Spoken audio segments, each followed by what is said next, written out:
I was just trying to move out of my house. But instead, I watched my neighbor get arrested by my own son. She called the cops on me, and had no idea he would be the one to show up. This isn't just a story about a crazy HOA Karen, about power, pride, and the moment karma pulled up with flashing lights. Buckle up, because this quiet move turned into a public showdown, and it all ends with handcuffs. Asterisk, you ever try to leave a place quietly, and somehow, it turns into a full-blown disaster. Yeah, that was me, just a regular guy trying to move out of my house on a Sunday morning. No big production, no loud music, no mess, just me, a rental truck, and a few cardboard boxes.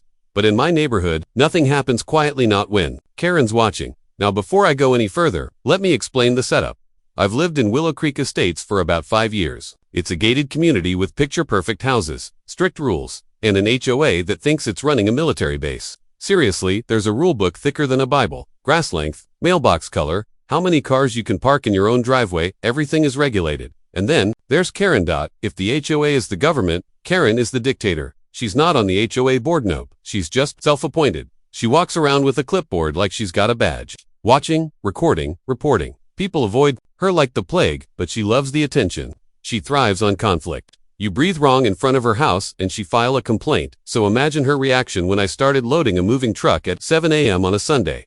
Now, I wasn't being obnoxious, no music, no yelling, just quiet packing. My son, Eric, was supposed to come help later that day. He's a cop, and he had a shift to finish before joining me. But even without him, I was making good progress. Around 7:45, I'm stacking boxes. When I hear it, a throat clear. I turn around. There she is, Karen, in full glory, slippers, holding a travel mug like it's a gavel in a courtroom. And that look, you know, the one, eyebrows raised, lips tight, like she just smelled something awful and assumed it came from you. Jack, she says, do you have a permit for this? I pause, holding a box midair. A permit to move. She nods. Yes, you're disturbing the peace.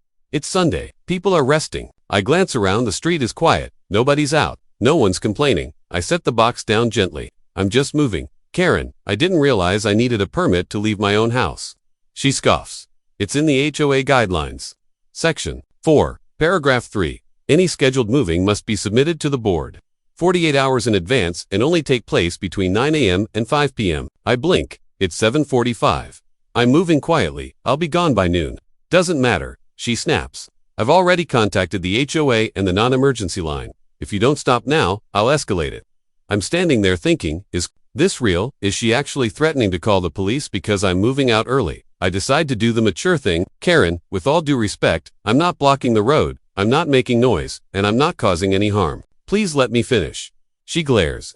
We'll see what the authorities have to say. And with that, she storms off, marching back to her house like she just laid down the law. I watch her disappear behind her white columned porch, and I shake my head. Whatever, I get back to work. About 20 minutes later, I hear sirens. No way. Sure enough, a patrol car rolls into the cul-de-sac. My heart drops for a second until I recognize it.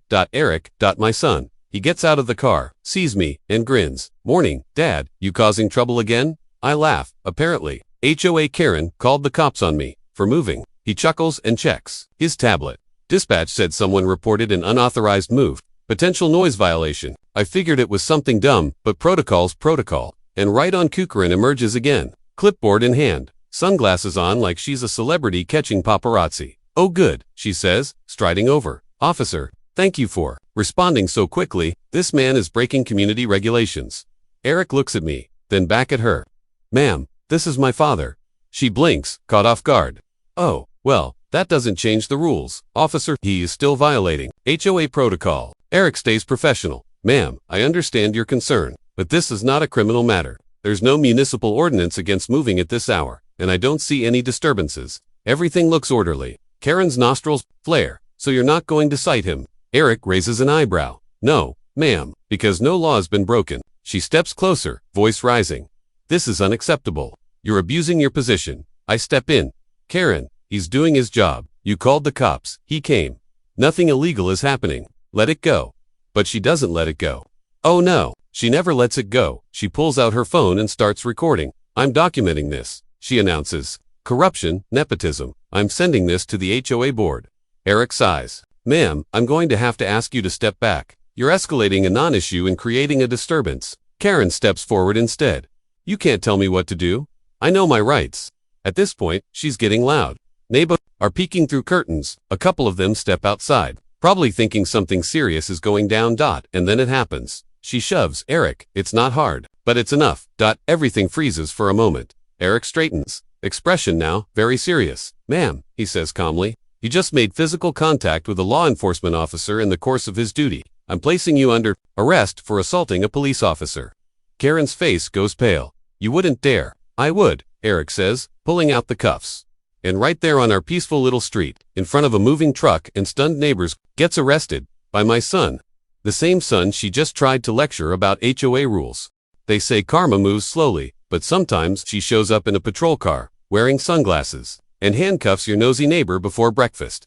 After Karen was arrested, yes, actually arrested, my quiet Sunday morning turned into the main event of the neighborhood. Word spread like wildfire. By 9 a.m., half the cul-de-sac was out pretending to check the mail while really watching Karen sit in the back of my son's cruiser like a raccoon caught in a trash can. Eric was professional, the whole time. Calm, straight-faced, but I could tell he was fighting off a smirk. I mean, come on, how often do you get to arrest your dad's nightmare neighbor legally? Karen, on the other hand, was a mess. You don't know who you're messing with. She shrieked from the back seat. I'm on the HOA advisory email list. Eric didn't even flinch. That may be, ma'am, but assaulting an officer is a criminal offense. You'll be booked, processed, and if eligible, released pending a hearing. She gasped like she'd just been told her HOA fees were doubling. This is outrageous. I didn't assault you. I tapped your shoulder. Eric nodded calmly, which is contact. During a lawful investigation, I gave a verbal request for distance. That's assault, ma'am. She turned to me.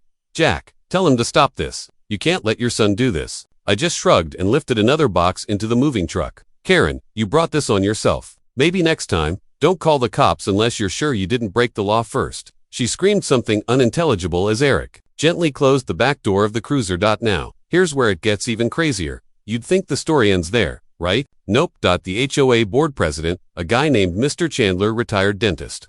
White polo shirt tucked into khakis. Always smells like aftershave and lawn fertilizer, shows up 10 minutes later in a golf cart like it's a company vehicle. He parks, marches over, arms swinging like he's about to perform CPR on someone's dignity. What in the world is going on here? He demands. Eric flashes his badge. Good morning, sir. Are you part of the HOA board? I am the board, Chandler says, puffing out his chest. And that woman in your car is one of our most active volunteers. She's being detained for assaulting a police officer. Eric says simply. She was enforcing the rules. Chandler argues. We have protocol. I finally speak up. With all due respect, Mr. Chandler, your protocol doesn't override the law. And Karen laid hands on a cop. Your rules don't give her that right. Chandler narrows his eyes at me. I should fine you for this disruption. Eric steps forward. Sir, any further interference in an arrest could be considered obstruction. I'd strongly recommend you de-escalate. That shuts him up quick. Chandler mumbles something about legal overreach and scuttles off. But I know what's going through his mind. Damage control. HOA reputations don't recover from public meltdowns like this easily. A few minutes later, Eric drives Karen to the station. I keep packing, trying to process what just happened. Part of me feels bad. I didn't want it to go that far, but another part of me, the honest part, kinda wanted to fist bump my son. Around noon, Eric comes back not in uniform, just in his regular clothes, and helps me with the last of the boxers. She's being released with a citation, he says casually. But they're definitely pressing charges. I raise an eyebrow. You sure she won't come after you? He shrugs. Let her try. I followed procedure, had body cam on the whole time. She walked herself into this. I nod, then laugh. You just arrested Karen. The Karen, I think the whole neighborhood is gonna throw you a barbecue. Yeah, he says, as long as it's not HOA sponsored. We finish loading the truck, and I start going over my mental checklist. Everything's packed. Utilities are scheduled to shut off. Mail forwarded. I'm done with this place. But just as I'm about to lock the front door for the last time, a car screeches into my driveway. Not a police car, not the HOA. Karen, out of custody. And furious, she jumps out, hair frazzled, face red, holding a stack of printed papers. You think you've won, Jack, she yells. You think humiliating me was worth it? I'm taking this to court. Civil harassment. Abuse of power. Eric steps forward calmly. Ma'am, you're violating your release conditions. You're not supposed to approach the complainant, my father, within 100 feet. She stops in her tracks, wavering. I'm filing a motion, she snaps. You can file whatever you want, Eric replies, but you're on thin ice already. One more outburst like this, and I'll make sure a restraining order follows. Karen looks like she wants to explode, But this time, she doesn't. She huffs, slams her car door, and speeds off down the road. Eric and I stand there, watching the dust settle. I let out a breath I didn't know I was holding. Well, I say, guess I'm leaving with a bang. Eric grins. Let me know if she shows up at the new place. I'll bring cuffs with a bow on them. We both laugh. I turn back to the house, my now former house, and take one last look. Despite everything, I had good memories here. It wasn't the house that pushed me out. It was the people trying to control what went on inside it. Karen being the loudest. The final thing I did before getting in the truck, I taped a printed sign on the door. Sold. Buyer is not part of the HOA. Best of luck. Let the legend of Karen meet her next match. 3 weeks later, I was sipping coffee in my new backyard, surrounded by peace, quiet, and the glorious sound of absolutely no one asking me to trim my hedges to regulation height. Life outside of Willow Creek Estates. Absolutely heavenly. No barking HOA emails. No Karen sightings. Just me, a little garden, and my new neighbors who get this. Actually wave and say hello, without reporting me for having a basketball hoop visible from the street. But like a horror movie villain in the third act, Karen wasn't done yet. It started with letters. Certified, fancy envelopes. One from her lawyer, if you could call him that. The paper accused me of slander, public defamation, and emotional distress. It also claimed Eric abused his authority as an officer and humiliated a respected member of the community. I laughed so hard I nearly spilled my coffee. Respected member, Karen once yelled at a Girl Scout for selling cookies outside the HOA pool without a vendor permit. Anyway, I sent the letter straight to my own attorney, who practically chuckled through the phone. Don't worry, he said. This is a scare tactic. These kinds of civil threats rarely stick, especially when the person filing them was arrested on police body cam. Eric, of course, was calm as ever. He told his department the whole story, submitted the footage, filed the reports. No disciplinary action. If anything, his captain apparently called it textbook restraint. Still, Karen kept pushing. She filed complaints with the police department. She tried to get Eric suspended. She even showed up uninvited at my new house once. That time, I didn't answer the door, but I did file for a restraining order. And that, dear viewer, was finally the move that hit her where it hurt. Court date was set. I wasn't expecting drama, just a quiet hearing, a judge, some paperwork. But, of course, when Karen's involved, things never go quietly. She showed up in full theater mode, long dress, neck brace, yes, a neck brace, even though nobody touched her, and a stack of documents so thick it looked like she printed out the internet. The judge, not impressed. I told my side. She harassed me during a lawful move, falsely reported me, created a neighborhood disturbance, then physically escalated things with my son, a responding officer. Eric backed me up, in full uniform, with video evidence. Karen went on a dramatic tirade about retaliation, nepotism, and even suggested I was part of a conspiracy to take down the HOA leadership. The judge blinked once, then twice, then banged the gavel. Restraining order, granted, for 1 year, renewable. She wasn't allowed within 500 feet of me or my property. And that meant even if she accidentally drove past my house again, I could report her.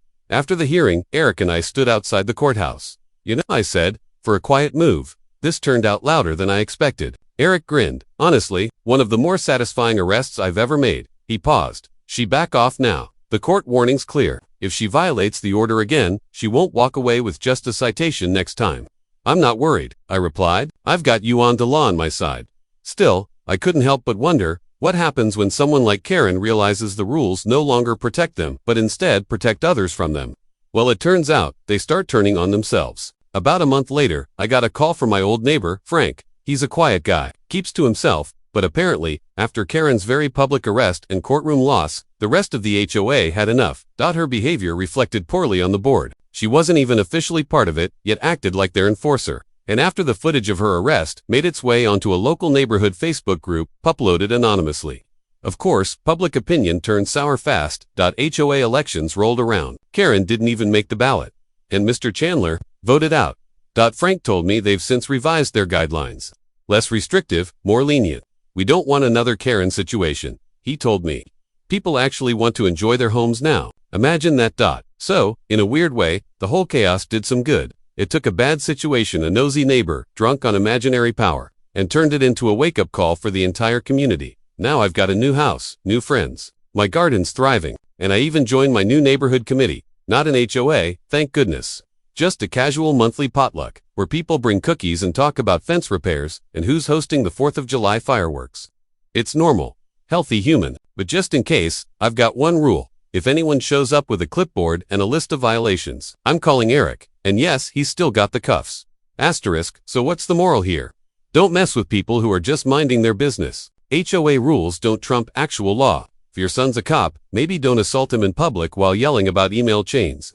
And finally, karma may wear a badge, but sometimes she comes with a moving truck. Thanks for sticking around to the end of this story. If you liked this wild ride, give the video a thumbs up, hit subscribe, and comment down below. HOA horror stories. Let's hear yours. I've got a few more tales from the neighborhood graveyard if you're brave enough to listen. Until next time, stay free, stay calm, and for heaven's sake read the fine print before buying into an